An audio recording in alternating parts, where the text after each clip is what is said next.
ঘরে থাকা অল্প কিছু উপকরণ দিয়ে দুধে ভিজানো দুধ পাকন পিঠার আজকে একটা সহজ রেসিপি শেয়ার করব। কোনো রকম পিঠার স্বাদ ছাড়াই সুন্দর এই ডিজাইনের পিঠাটা যে কেউ ঝটপট তৈরি করে নিতে পারবেন। আর পিঠাটা দেখতে যেমন সুন্দর, খেতেও হয় অনেক বেশি মজাদার আর সফট। মুখে দিলে এই পিঠাটা মিলিয়ে যাবে। শীতের এই সিজনে বাসায় একবার হলো ট্রাই করে দেখবেন, পরিবারের সবাই অনেক বেশি পছন্দ করবে আর মজা করে খাবে। আশা করছি আমার এই সহজ পিঠার রেসিপিটি আপনাদের ভালো লাগবে। এই জন্য চুলায় একটা প্যানের মধ্যে 1.5 কাপ পানি নিয়ে নিচ্ছি। এরপর এর মধ্যে দিয়ে দিচ্ছি স্বাদ মতো লবণ, দিচ্ছি 2 চা চামচ চিনি। এবার হচ্ছে চিনি আর লবণটাকে পানির সাথে একটু ভালোভাবে নেড়েচেড়ে মিশিয়ে পানিটা ফুটে ওঠা পর্যন্ত অপেক্ষা করব।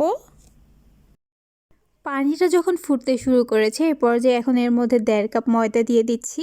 এখানে 1.5 কাপ পানির জন্য 1.5 কাপ ময়দাই কিন্তু একদম পারফেক্ট আছে।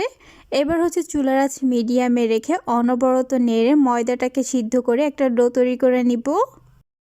আর এখানে আমি ময়দা নিয়েছি, আপনারা চাইলে কিন্তু সেম প্রসেসে আটা দিয়ে পিঠাটা তৈরি করে নিতে পারবেন। তো এই তো আমি এমন একটা ডো তৈরি করে নিয়েছি। এবার হচ্ছে এটাকে চুলার থেকে নামিয়ে অন্য একটা পাত্রে নিয়ে কিছুটা ঠান্ডা করে নিব। আবার খুব বেশি ঠান্ডা করা যাবে না, হাত দিয়ে ধরলে সহ্য করা যায় এমন পর্যায়ে চলে আসলে ডোটাকে হাত দিয়ে ভালোভাবে কিছুক্ষণ মথে একটু সফট করে নিতে হবে। ডোটা ঠান্ডা হয়ে গেলে কিন্তু মথে নিতে অনেকটাই অসুবিধা হবে আর এটা ভালোভাবে সফট হবে না। ডোটা কিছুক্ষণ মথে নেওয়ার পর এবার হচ্ছে এর মধ্যে একটা ডিমের কুসুম দিয়ে ডোয়ের সাথে ভালোভাবে মিশিয়ে আবারও কিছুক্ষণ মথে নিব। ডিমের কুসুমটা মিশিয়ে নেওয়ার পর দেখতেই পাচ্ছেন ডোটা এমন অনেকটাই আঠালো হয়ে গেছে। এরপর যে এর মধ্যে 1 চা চামচ রেগুলার রান্নার তেল দিয়ে আবারও ভালোভাবে মিশিয়ে ডোটাকে মথে নিব। আর এখানে আমি তেলটা দিয়েছি, আপনারা চাইলে কিন্তু এর পরিবর্তে ঘি অ্যাড করতে পারেন, তাহলে পিঠার টেস্টটা আরও দ্বিগুণ বেড়ে যাবে। তো তেলটা দিয়ে ডোটা মথে নেওয়ার পর দেখতেই পাচ্ছেন এমন একটা স্মুথ ডো তৈরি হয়ে গেছে। এখন এখান থেকে পরিমাণ মতো ডো হাতে নিয়ে প্রথমে এটাকে হাত দিয়ে ঘুরিয়ে একটু গোল করে নিব। এরপর এটাকে এভাবে করে একটু লম্বা করে মিষ্টির মতো দেখতে একটা শেপ দিয়ে দিব। একইভাবে বাকি ডোটাকেও আমি এমন ছোট ছোট করে লম্বা শেপ দিয়ে তৈরি করে নিয়েছি। এবার হচ্ছে এখানে একটা পরিষ্কার চিরুনি নিয়েছি আর এই চিরুনিটা আমি সবসময় পিঠা তৈরি করার জন্য ব্যবহার করি। এখন এই চিরুনিটার মধ্যে সামান্য তেল লাগিয়ে নিব। তেলটা লাগিয়ে নেওয়ার পর এবার এর উপরে আগের থেকে তৈরি করে রাখা একটা ডোয়ের শেপ দিয়ে হাত দিয়ে এভাবে করে চেপে চেপে প্রথমে চিরুনিটার মধ্যে একটু সেট করে নিব। তারপরে এক পাশ থেকে একটু সাবধানে এটাকে এভাবে করে ফোল্ড করে চিরুনি থেকে উঠিয়ে নিব। এরপরে দুই সাইডটা হাত দিয়ে এভাবে করে একটু ভালোভাবে চেপে লাগিয়ে দিলে সুন্দর একটা পিঠার ডিজাইন তৈরি হয়ে যাবে। একইভাবে আপনাদের আরেকটা পিঠা তৈরি করে দেখিয়ে দিচ্ছি। খুবই সহজ একটা কাজ, আপনারা আমার হাতের দিকে খেয়াল করলেই বুঝতে পারবেন কাজটা আমি কিভাবে করছি। আর এখানে আপনারা চাইলে কিন্তু এই ডিজাইনটা তৈরি না করে আপনাদের পছন্দ মতো যে কোনো ডিজাইনের পিঠা তৈরি করে নিতে পারবেন। তো এই তো আমার আরেকটা পিঠাও তৈরি করে নেওয়া হয়ে গেছে। আর একইভাবে বাকি পিঠাগুলো আমি তৈরি করে নিয়েছি। এবার হচ্ছে এগুলোকে ভেজে নিব। এই জন্য চুলায় একটা প্যানের মধ্যে পরিমাণ মতো তেল দিয়ে সামান্য গরম করে নিয়েছি। এখন এই গরম তেলের মধ্যে এক এক করে পিঠাগুলো দিয়ে দিচ্ছি।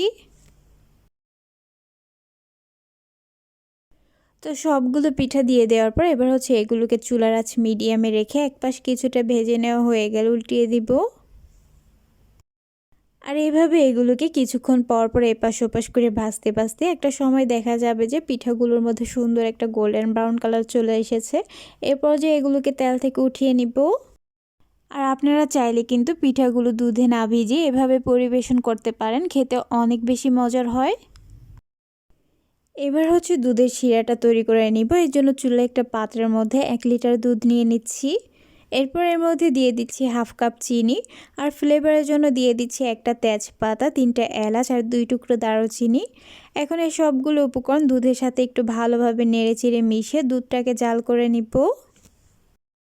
আবার এই দুধটাকে খুব বেশি জাল করে আমি কিন্তু ঘন করে ফেলবো না। 3 থেকে 4 বারের মতো বলক চলে আসলে চুলাটা অফ করে দিয়ে এটাকে চুলার থেকে নামিয়ে একটা সাইডে রেখে দেব কিছুটা ঠান্ডা হওয়ার জন্য। আর দুধটা কিন্তু খুব বেশি গরম থাকা অবস্থায় পিঠার মধ্যে দেওয়া যাবে না, তাহলে পিঠার উপরে ফুসকা টাইপের মতো পড়বে, দেখতে একটুও ভালো লাগবে না। এজন্য কিছুটা ঠান্ডা হয়ে যাওয়ার পর আগের থেকে ভেজে রাখা পিঠাগুলোর মধ্যে দুধটা দিয়ে দিব।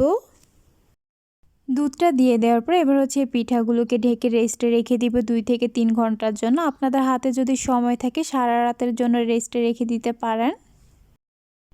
3 ঘন্টা পর ঢাকনাটা খুলে নিয়েছি। মাশাআল্লাহ দেখতেই পাচ্ছেন দুধের শিরাটা খেয়ে পিঠাগুলো আরও ফুলে ডাবল হয়ে গেছে। আর দেখতেও হয়েছে কতটা সুন্দর আর লোভনীয়। খেতেও হয়েছে অনেক বেশি মজাদার আর সফট, মুখে দিলেই মিলিয়ে যাবে। শীতের এই সিজনে পিঠাটা একবার হলো বাসায় তৈরি করে দেখবেন। পরিবারের ছোট থেকে বড় সবাই অনেক বেশি পছন্দ করবে আর মজা করে খাবে। আশা করছি আমার এই সহজ পিঠার রেসিপিটি আপনাদের ভালো লেগেছে। ভালো লাগলে আমার পেজটা ফলো করার অনুরোধ রইল, তার সাথে আমার চ্যানেলটা সাবস্ক্রাইব করার। তাহলে আজ এ পর্যন্তই, আবার দেখা হবে নতুন কোনো এক রেসিপিতে। সে পর্যন্ত সবাই অনেক বেশি ভালো থাকবেন, সুস্থ থাকবেন। আল্লাহ হাফেজ।